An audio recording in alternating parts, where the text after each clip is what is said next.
And now I'd like to introduce our next panel, which is supported by UN Women to advance women economic empowerment principles within the private sector.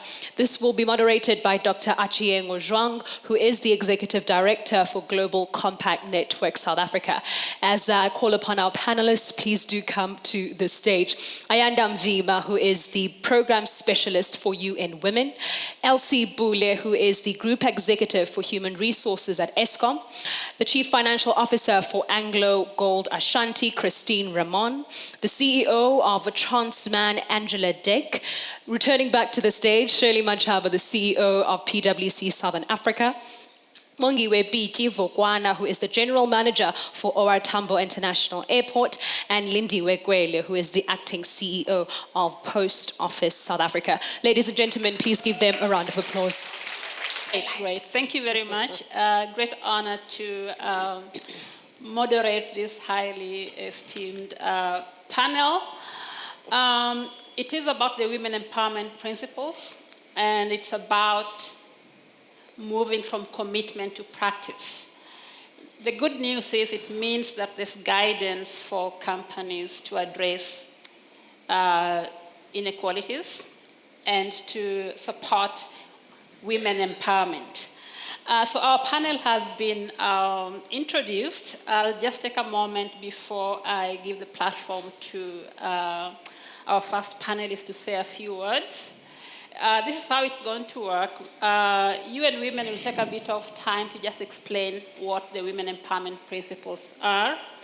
And then from the panelists, what we expect is for them to let us know and to discuss how within the companies that they work in, the companies that they represent, they are moving towards gender equality.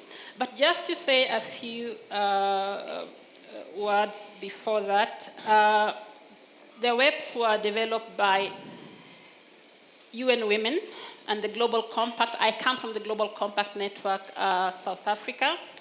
The UN Global Compact is a world movement for business to create the world that we want. So we work on issues such as human rights, the SDGs, governance, ethics, and a range of issues that resonate with society. And so at a global level, we came together with UN Women, both from the UN family, to say that there's need in the private sector to support change towards gender equality. Just to say that at the current rate of change, and I think we've already heard about this, it will take about 180 years to close the global gender gap, and about 202 years to achieve economic gender parity.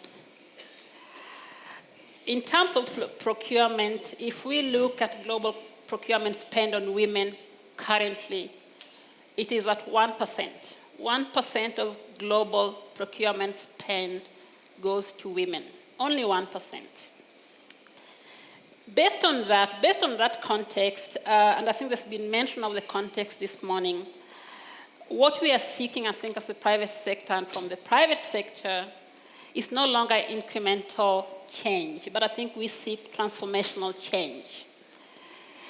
And this is because business sits at a very influential space to create change, whether it's in the workplace, in the marketplace, or in the community. And it's about, women's rights are about human rights, so that is the one thing.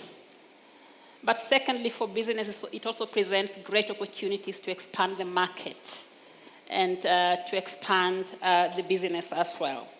So having said that, I won't take any more time, but I'm going to call on our first panelist, Ms. Ayanda Mvimbi from UN Women, to very briefly say a few words about the women empowerment principles. What are we seeing out there? What are we getting back from the companies that we work with? And to say that all the companies on the platform today have all signed up to what we call the women empowerment principles. So they are using that framework to transform the companies that they represent. So over to you, Ayanda. Thank you very much, Achieng. Happy Women's Month, everyone. Yes. We haven't managed to do that. UN Women is an entity of the United Nations. Our core mandate is to promote gender equality and empowerment of women. You have heard the speakers today talking about the disparities in leadership position, in workplace employment, and the gender pay gap as an issue in access to business opportunities. And today, what I want to talk about is how corporate sector in particular and business leaders can drive institutional change and drive gender equality agenda towards 2030. We have to think about the magnitude of a global movement and the difference that we can make to make the transformational change that we require, all of us. And UN Women and the Global Compact are offering the women empowerment principles as a way of providing guidance to companies on how they can support this gender equality in the workplace, in the marketplace, and the community. And as mentioned earlier on in the video, I'm sure you saw, they provide a clear roadmap. They serve as an umbrella for stakeholders to learn from each other on international best standards. They also have a good vehicle for corporate sector to be able to deliver this mandate. And to date, globally, we have about 2,200 companies that have signed these principles. And you will hear from our esteemed colleagues what they have managed to do in their own companies to be able to drive this agenda. I must also say that Turkey as a country is leading on the number of countries that have signed women empowerment principles. And most people ask, why are we investing a lot of time and resources on promoting these principles? And for us, it is simple, because we do understand that investing in women and girls is key to advancing sustainable development. A study that was done in 2017 highlighted that if women participated equally in the economy, for instance, the economy could gain about $12 trillion by 2025. And a lot of research has highlighted the enormous opportunity for businesses to improve their own performance and by promoting gender equality. What I want to offer to some of the companies who are thinking about this process, for us, it is not just about signing the principles. There is a journey, and we've put in place resources and tools to ensure that we support this process. We have developed the Women Empowerment Principles Gender Gap Analysis Tool, which is a assessment that companies can use to assess their current gender equality policies and programs and be able to identify gaps and opportunities. I'm available, and my colleagues who are here, Agnes, she can stand, and Puleng and Tony, we can talk about how we can use the gender analysis tool to help you to be able to access best practices globally and be able to drive the company agenda in promoting this work. And lastly, what I want to put emphasis on, it is something that was highlighted by the speakers today, is that as business leaders, as the corporate sector, we have a huge responsibility to promote inclusive economy. And we have enough, I would think, sufficient resources in terms of the women empowerment principles that can provide support to companies to be able to drive this agenda. And it is important that each one of us play a very important role in driving agenda towards achieving gender equality and also women's empowerment. Thank you. Thank you very much, and we'll come back to some of the intricacies of that tool. I'd like now to ask Ms. Elsie Pule from ESCOM Eskom has worked on the range of the principles. To just tell us a bit about what your gains have been, in which particular areas are you working on, what results do you see? Okay. The journey of, it's too loud. Okay. I work for Eskom. One of the things I do is that we keep the lights on, so they are on. We started this journey of gender many years ago, and I think we did it like most companies. We were a rich parent. We believed that gender empowerment was about sending women to school. And we had a rude awakening a few years ago when the Commission for Gender Equity audited us. And we realized that we had been like sort of sending women to school, we're putting them in positions, and they were disappearing. We didn't even care where they disappeared to. And what we started doing lately, when we started looking at the UN Women Principles, we realized that gender empowerment has to be deliberate. So we started with a business case. That was approved up to shareholder level, where we committed that we're going to achieve 50% gender at all occupational levels by 2020. We knew it was onerous, but we committed that we will do that. We ensured that we had targets which also determined the bonus pool that were related to gender. So it was no longer an HR function or a female function, it was a business imperative. Okay, all right.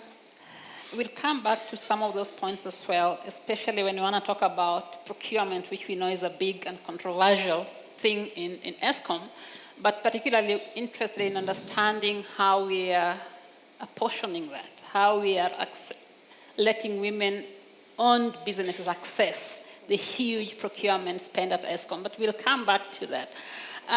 Ms. Ramon, Anglogold Ashanti, probably one of the companies that are implementing the WEPs, but also built its own Gini coefficient to track inequalities in the companies more broadly.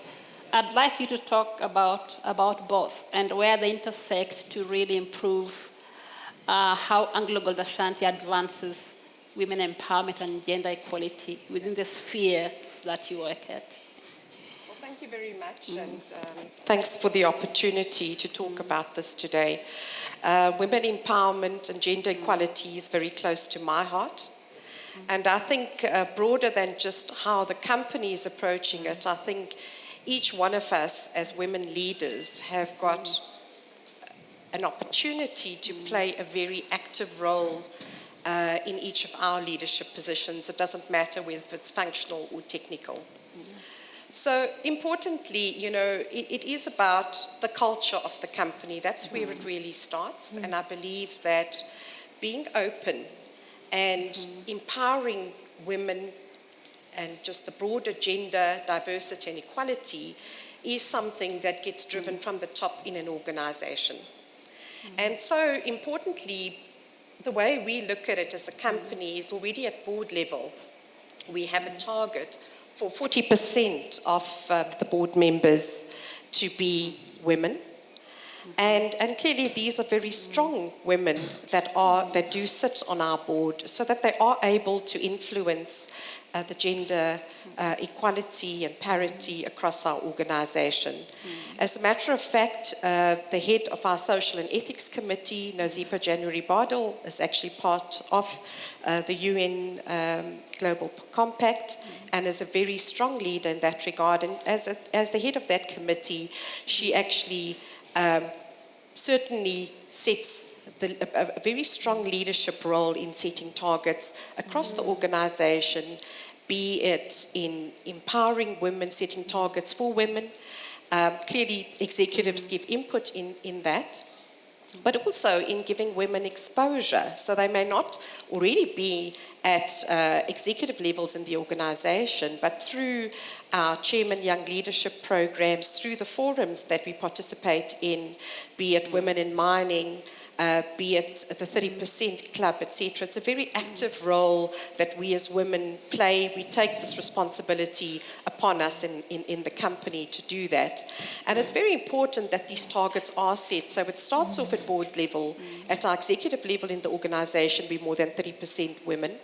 Within each of our leadership teams, we've got very strong targets to have those same percentages. And I certainly very much believe that strength does come in numbers. And so it's important that we as women play that positive catalyst role in other women's lives. So for example, in my team, which is broader finance and IT, shared services, supply chain, also sits as part of my team.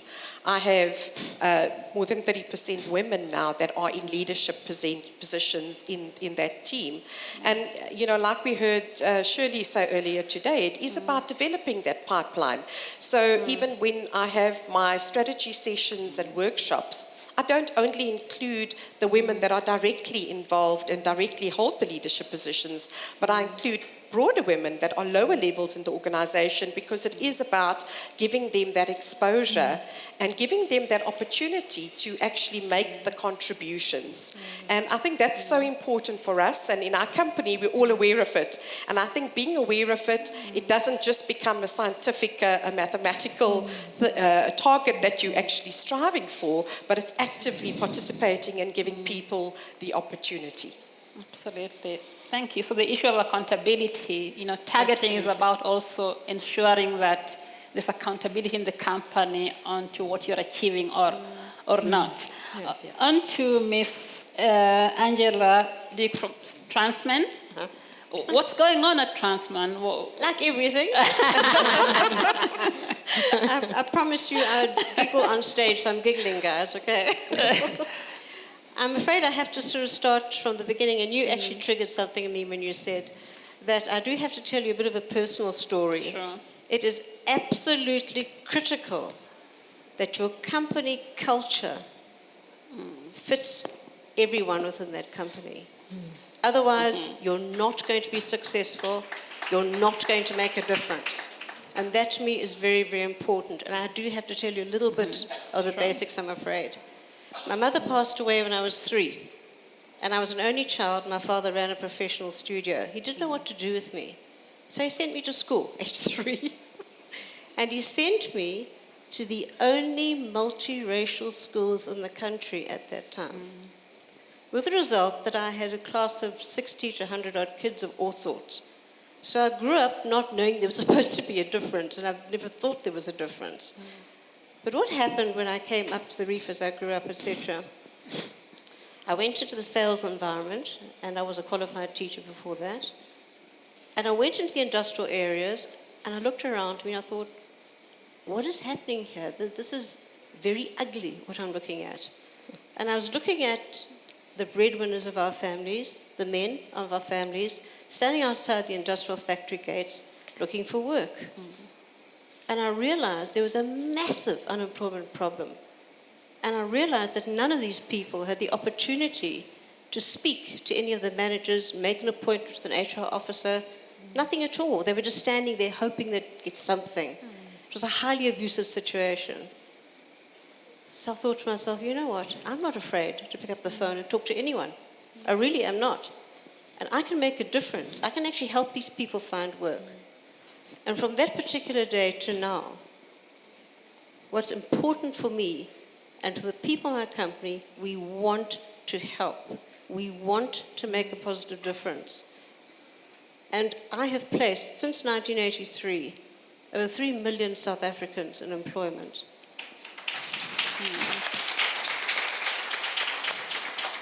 It is not ending there, I promise you. We're carrying on. But what is very, very critical is when you look at women, women have a very strong, responsible streak. They have a very humane streak. They are very courageous. And believe it or not, women are very independent. Look at yourselves. Look at the people who brought you up. Look at the women around you. Those are the people that I want in my business, helping other people make a success of themselves and obviously themselves. 50% of the senior execs in my company are female. 70% of the next tier of executive management are female. And I want to see that culture continue. I want to see that growth. I want to see that success. I want to see that sense of responsibility. And if you don't have that kind of culture in my company, it's not going to work for you. Thank you.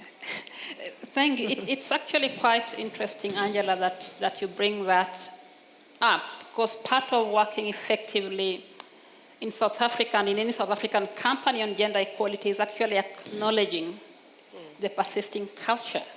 And we don't always like to talk about it. We like to talk about numbers, but the numbers are not going anywhere. Exactly. Why are the numbers not going anywhere? But I wanted to say that, and so in South Africa, you have to understand the layered nature of inequalities. So we experience inequality across class line, race, gender, sexual orientation, age, and for the black woman, all these intersect, right? Because we are always at the bottom of that, of those levels of inequality.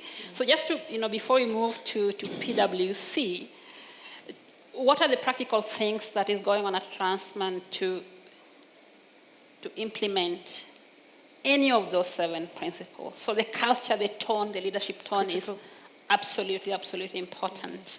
How are we doing on procurement? On ensuring that women are safe at the workplace? On increasing the levels at board level, at executive and so on and so forth? I think what's important for me is that I've always run an open door policy. So regardless of whether there's senior managers or whatever in place, any one of my people can come and talk to me.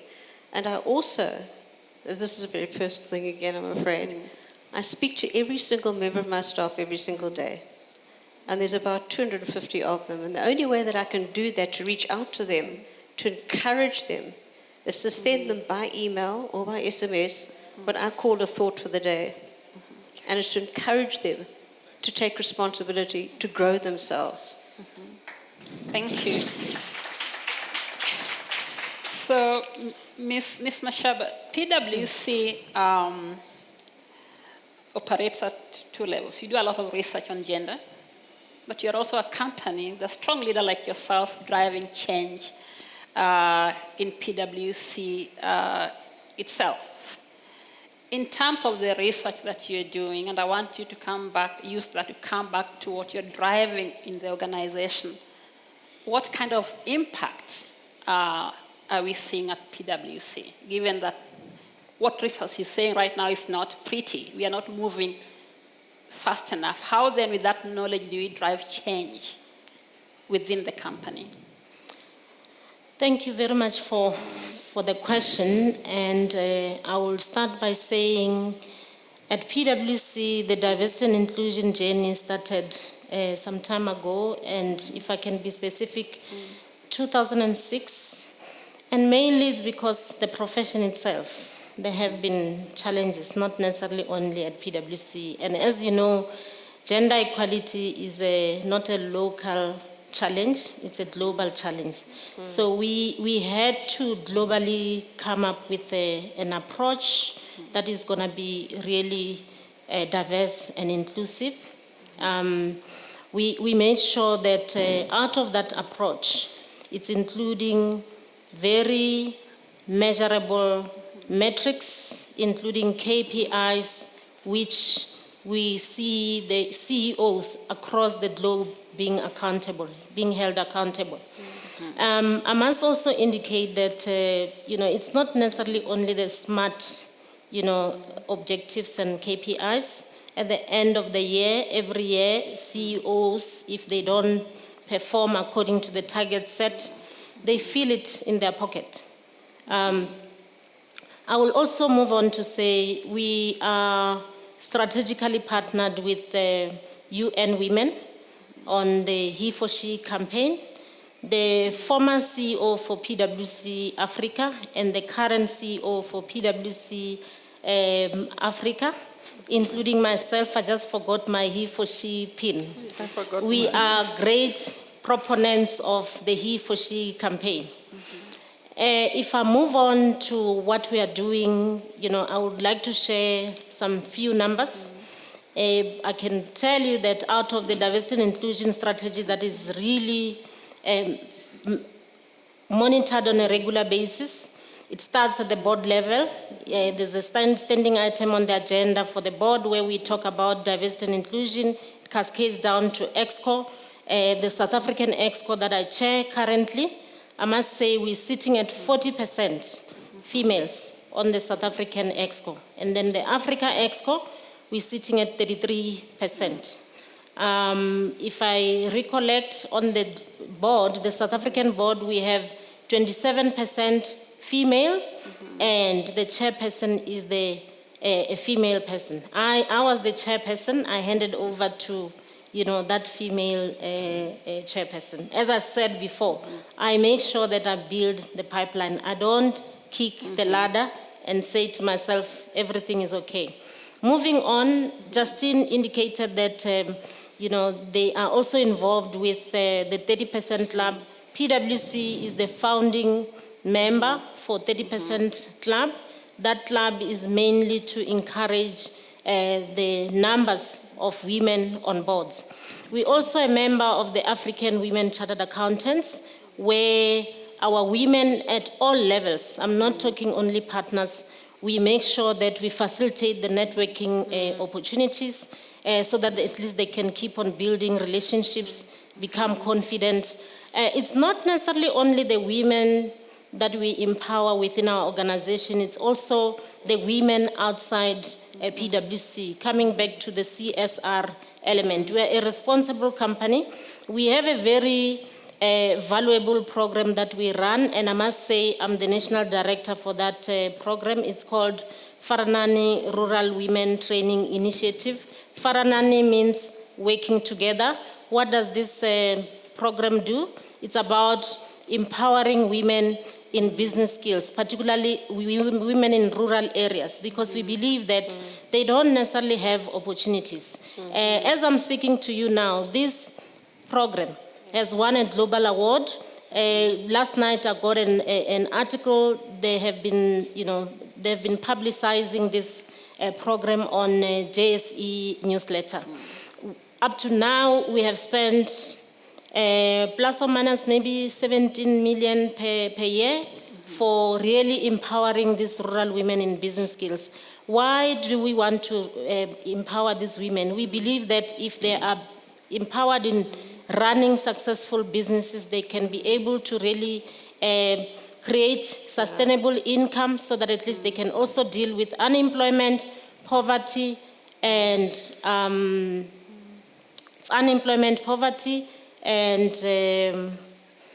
inequality. So in a way, it's also about them contributing to the South African economy. Okay, thank you. Yeah. OR Tambo, International Airport. Yeah. Ms. Bongiwe, Yes. how is your company implementing the webs? Are you seeing any gains in what particular areas? Where are you doing well? So perhaps let me first start by, thank you for the opportunity. Let me start by sharing the fact that Airports Company South Africa, which is a mother body, and Airports Company is one of its biggest business units, is a company that sometimes is not necessarily well known in terms of what it is that we do. I myself, having qualified as a lawyer and having practiced for a number of years, when I wanted to diversify at that point in time, I had two clients that were working for the company. I did not know of Airports Company South Africa. I used to think back then, I'm now 19 years within the aviation industry. I used to actually think that airports are owned by airlines. So you can then imagine then, obviously, perhaps how far back we're coming from insofar as people knowing of what opportunities exist within the aviation sector.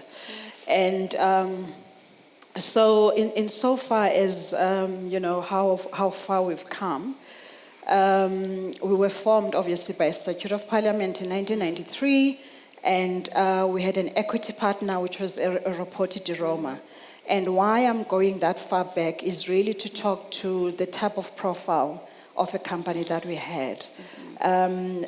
Shirley has just mentioned the fact that the issue of gender is really a global challenge.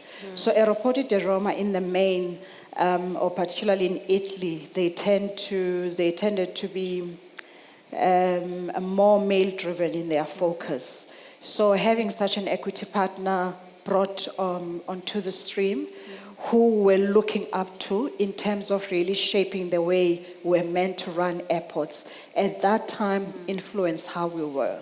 So when I joined in 2000, it was not unfamiliar that I was possibly at times the only female in a boardroom.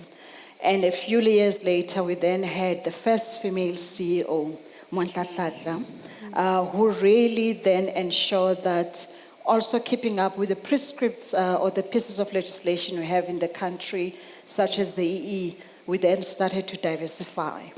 And at that point in time, we then adopted an acronym of our company values that we refer to as PRIDE. And D stands for diversity. So it has an internal outlook and an external outlook. So internally, it's about us ensuring that our workforce is diversified. And this is something that we're driving very hard. And then obviously, externally, it's about how we, given the fact that we're the airports, how we ensure that we look after everybody who is diverse in nature. So in terms of balancing the gender imbalances, we've done very well. If I were to just share, some of the stats, particularly at the airport, maybe starting from a supply chain point of view, then about within our retail space, 150 or so opportunities. Over the past 5 years, we took the decision that we are going to award those opportunities to businesses owned by women, by youth, and by people living with disabilities. Of those 150 to 160 opportunities, almost 50% of those are owned by women. In terms of what they generate, they contribute to our annual turnover almost more than 32%, which equates to more than 2 billion rands. And obviously, part of that goes, to them. So that's what we've done from a supply chain point of view. And also, and then internally, when I took over as the head of Oral Tambo almost 5 years ago, obviously looking at the broad management team of about 40 team members, we were possibly 3 women in the room. But if you walk in today, possibly almost more than 10% of that, it's made up of women. Insofar as the workforce is concerned, that is appointed by us and not necessarily by other companies. Our black female representation is now sitting at 46%.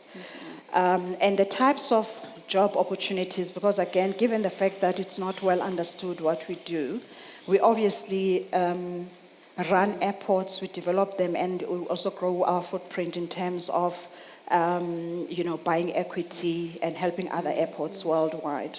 As it relates to running and developing airports, the technical skills that we look for are engineering skills, quantity surveyors, architects, industrial engineers, and so forth. And in all of those areas, we have targets that we measure on an annual basis. Yes, HR obviously is a custodian in terms of ensuring that there is a plan that we refresh on an annual basis, and that each time we need to recruit, we all comply. But it is something that is now, it has since been embedded.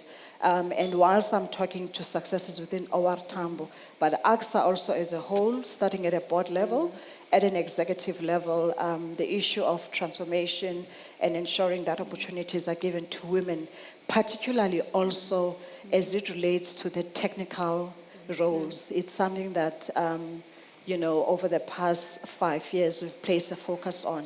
And last but not least, 5 years ago, we embarked on a refresher of our governance framework as well as our operating model.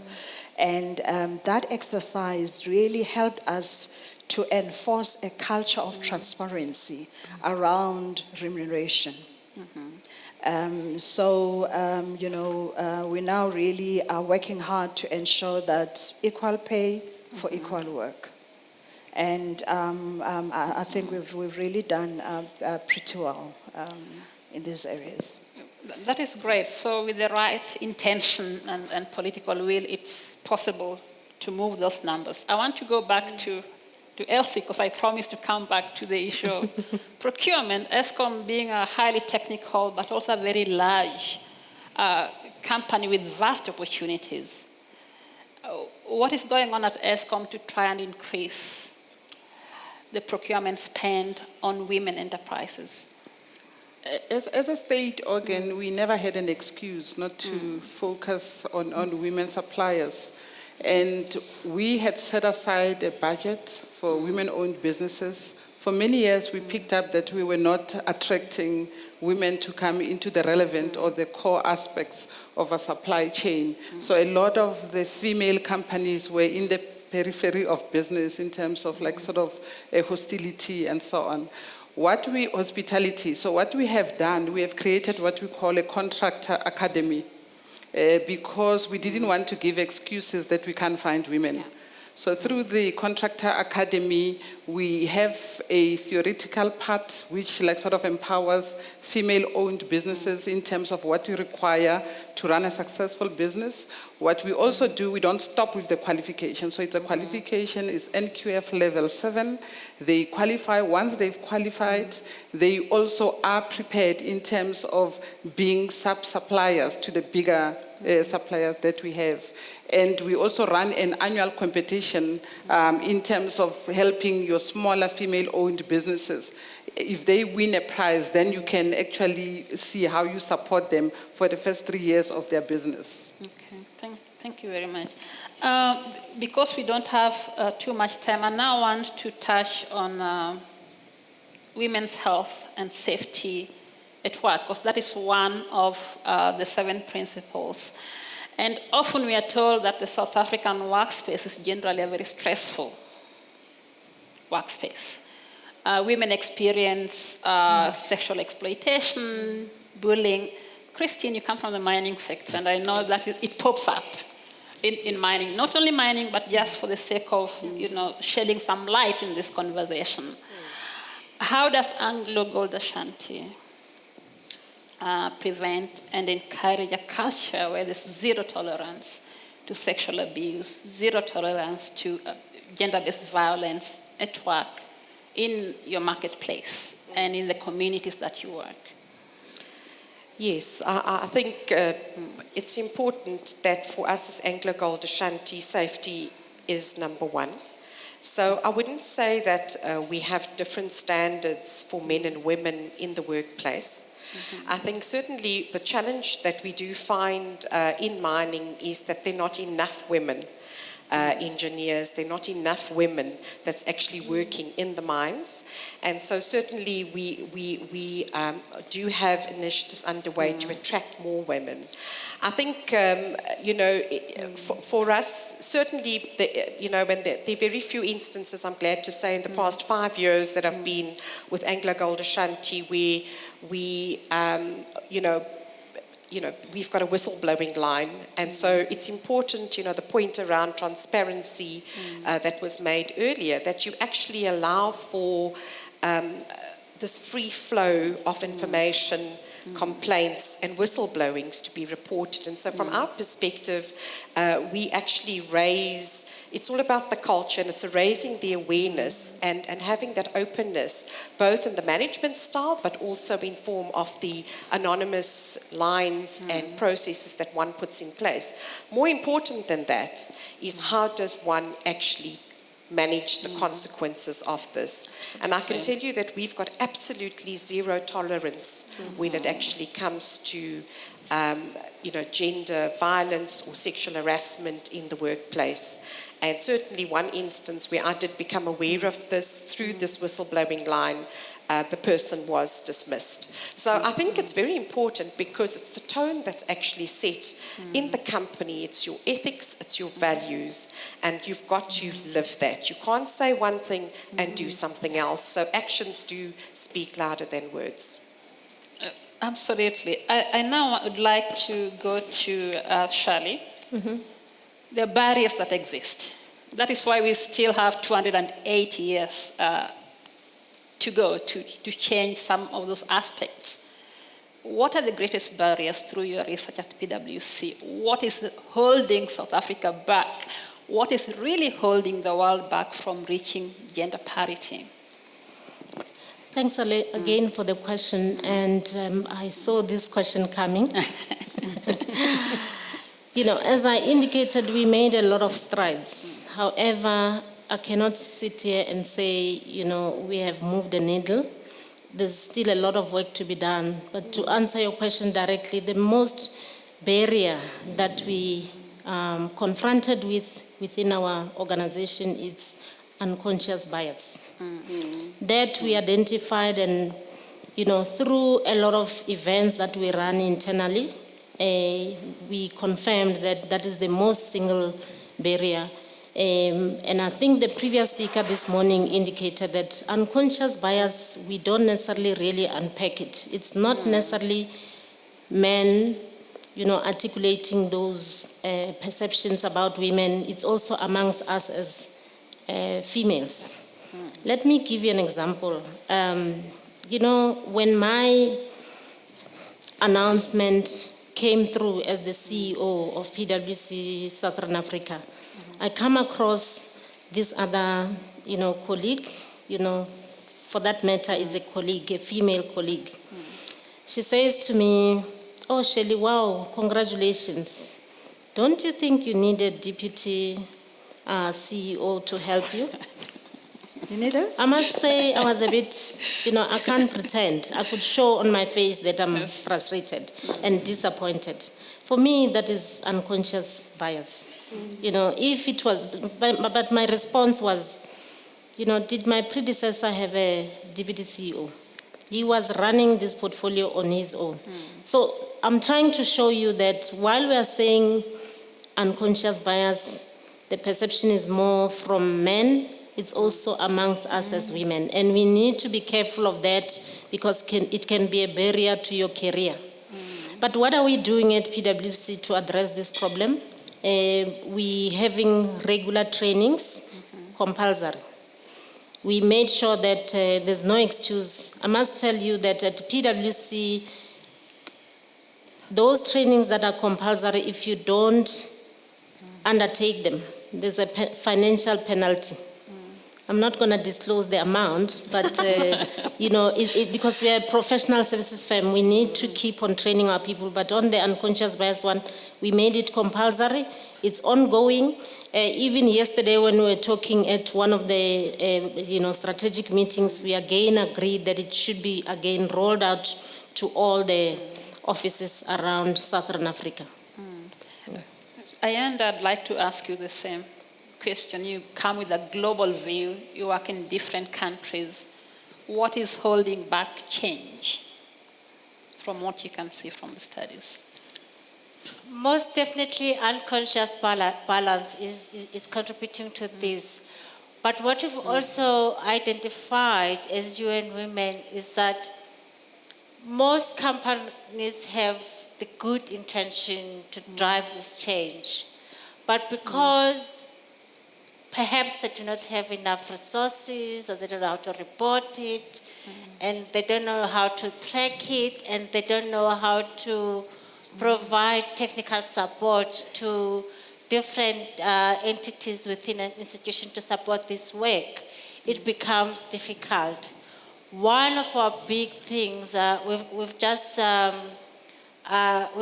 did a turnaround strategy on the implementation of WEBs, because we want companies to be able to live the strategies and align the 7 principles to their own strategies.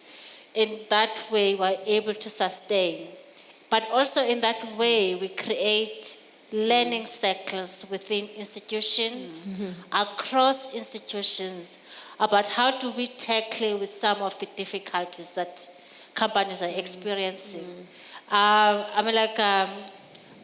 We may take it lightly, the issue of leadership in corporate sector, but it is still a huge contested space. And the driving issue behind that is just people don't believe in female leadership. And it is as simple as that. But we need to be able to create enabling environments where people actually understand. We've done quite a bit of work and research in investing on the business case of promoting gender equality. I think that everyone has access to that. And if you don't have access to that, please do access information. I think as the theme for today's session is how do we then drive promise to practice? And I think we need to invest a lot in the mind and hearts change, because the minds and hearts change is going to help us to translate these promises into practice. Absolutely, and that takes me back to the role of the board, the company boards, in making sure that we drive that commitment to practice. Angela, board level commitment, board level strategy push. How do we get it there? I think what's most important is that you yourself, as a leader, have got to be an example. And unconsciously, you become a role model. And whatever you do, however you behave, that is repeated throughout your company. And I'm going to drop a little bit aside from the board, I'm sorry.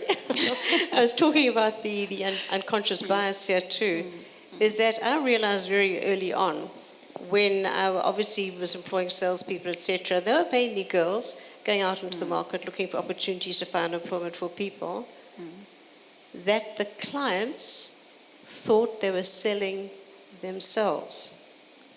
And that's a big problem. So what I did was I thought, okay, how do I create that block, but at the same time, make them more professional? So I introduced a uniform, but a variety of uniform with very strict controls. That meant we all had a common identity. We were all part of the same family, all part of the same culture, and most importantly, presented the same picture. So whether you were male or female or old or young, it didn't matter, you were a professional. And that's what I demand for all of my people. So that then repeats itself, because if you have that respect at that level, it works its way up. And that's what I want. Okay. Christine? Yes, I just wanted to add to that. I think, yes, there is a paradigm mindset that needs to change. And the boards are predominantly male-dominated still, as we saw from the stats earlier. But I think as women, and we saw in one of the barriers, was that we don't put up our hands enough. We need to have more confidence in ourselves that we can do the job.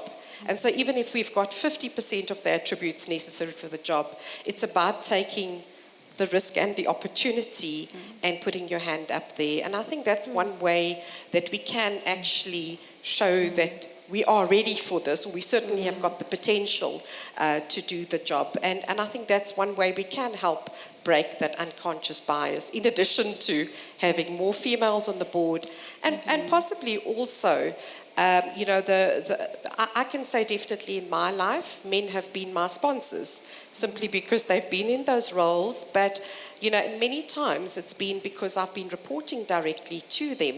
But you express your desire, you show that in many ways that you can make that difference, that you're prepared to take this chance, and you will be given the opportunity. It's not a lack of trying. Absolutely. So we're about to close now because I think we've run out of time. But the webs are an integrated platform. So as a company, you don't choose and pick. You're supposed to implement them in an integrated fashion, so that all the areas of gender equality, we're denting those. But what message, and this is in closing remarks, and I'm going to start with Bongiwe. We have young people in the room. We have very young people in the room. what message, where do we see ourselves? We only have 10 years to 2030, and we are supposed to we don't have the 280 years that research says it would take if we maintain the current pace of change. What would you tell, given your leadership position, the young person out there who is listening to us right now, in closing remarks? Yeah. So obviously for entry levels in terms of the positions that we have, we start at the basic level wherein what's all that is required is matric. So the first message to young people I would leave them with is that you need to be properly educated, because that is the one biggest key that ultimately, as you then try to compete for opportunities, it will help to open doors. The second key message is that you need to show up all the time. If we just reflect on where we are as a country, there is a sense of entitlement. So even though sometimes people have been given opportunities, it is also true that sometimes we do take those opportunities for granted.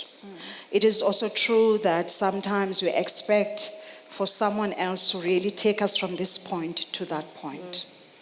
Yes, of course, the organization has to play its part, but assuming the organization is playing its part, you have to show up all the time, show interest, be a team player, demonstrate that you are able and capable to do whatever it is that is given your way. Reflecting on what Shirley said in her main speech, having started out, obviously as an article clerk before I was an admitted attorney, I would, by partners at the time, be given the most horrific of files. There would not be interesting files. There would not be enough information on the files. And I would even sometimes be asked to index and paginate files. I would be asked to actually, be as a printer, maybe with a big matter in court with a senior partner, put together a file, ensure that they're the correct bundles, the one for the court, the one obviously for the opposing side as well as ourselves, and all of that I did. So in showing up all the time, showing an interest and those are things that leaders look out for. So they look out, for someone who appears to really be having a yearning, a hunger to grow. I think those are the two messages I'd like to leave the young people with: education, showing up all the time, showing an interest, and really putting in your all. It's not as easy as the fact that the rest will take care of itself, but certainly opportunities will come your way. Thank you. Shirley, your final remarks. My message really is that we are in a good space in South Africa, in the sense that we are spoiled for choice, particularly when it comes to women. Talking specifically for PwC, we have come up with bold actions around recruitment, around promotions, around retention. Those actions are measured, as I said. They are also reported on our integrated report at the end of the year. So talking about spoiled for choice, you have to continue to raise your hand, embrace those opportunities. In case you fail, you don't have to feel guilty about failing. You have to roll, dust yourself, and continue to pursue your dreams. Thank you. Well, for me, the start always is know your values. Be courageous, be independent, be determined to be successful. And always, always, always think of the contribution that you are making to make someone else's life better. Okay. Thank you. Christine? I would say that if I had to give 2 words of advice, it's certainly being true to your values and beliefs. It's not easy to be a lone voice in the room with a dissenting view. But it's important that if you have an opinion to express, and you could be the only person in the boardroom or at that forum having a different view, then it's important to express that, because that voice does actually make a difference. The other one is, I think, certainly it is to be resilient. It's not easy out there. I think certainly for us women sitting up here, the one thing we do have in common is it wasn't easy, but resilience is really what made us get to where we are. And, at times accept that in your career, it's going to be at times slower than at other times. You're not always going to be advancing, but always try and prove yourself and add that value where you can, because that is really where your recognition comes from. Absolutely. Thank you. Elsie, your final. I like what you've just said. I think for those who are younger than me in the room, patience. A lot of youngsters that I mentor want to progress very quickly. I do know when you look at research, and people will tell you about millennials and so on, that they don't have time to waste, but be patient. What's important is that the rate of unemployment is so high, so there's a lot of people out there who look like you, who have got the same qualification as you. You need to then start focusing on what is it that you're going to do that's going to set you apart from the rest, differentiate yourself, and most importantly, have the courage of your conviction. So the times of wanting to look like everybody are gone. So it's very important when you come into a corporate or when you come into the business space, you focus your energies and you make sure that you set yourself apart from the rest. Thank you. Ayanda? I think for me, one of the very important historical lessons is that in order for anyone to be heard, you need to make your voice known. And currently, UN Women is leading at the 25th review of the Beijing Platform of Action. Like 2020, it will be the 25th year since the adoption of the Beijing Platform of Action, which will look at what has been achieved since 1995, but also looking forward. And I think that is really important for young people to engage with this process, to ensure that their issues and priorities are prioritized as part of going forward. Thank you very much. So I think, as I said earlier, there's change, but the change is still not big enough. We need transformational change. We need new norms. We need to up the game, I think, as companies, and really, acknowledging and thanking the companies that are really trying. But research also tells us that it is about business opportunity. And companies that are more inclusive and embrace diversity, the results will show on low cost of capital. When they want capital, it will show in terms of better showing at the stock exchanges. The competition between companies will no longer be about products. It's going to be about how responsive you are to society. And what I know and what I can say, and we've seen this in the past few years, that young people are no longer going to beg for companies to be more equal. They're going to demand it. And so thanking you all leaders on the platform today for the great work that you are doing to steer the companies into the right direction and to move us to achieving gender equality at least within the next 10 years. We don't have 100 years. So thank you very much, and thank you for listening. Okay, thank you.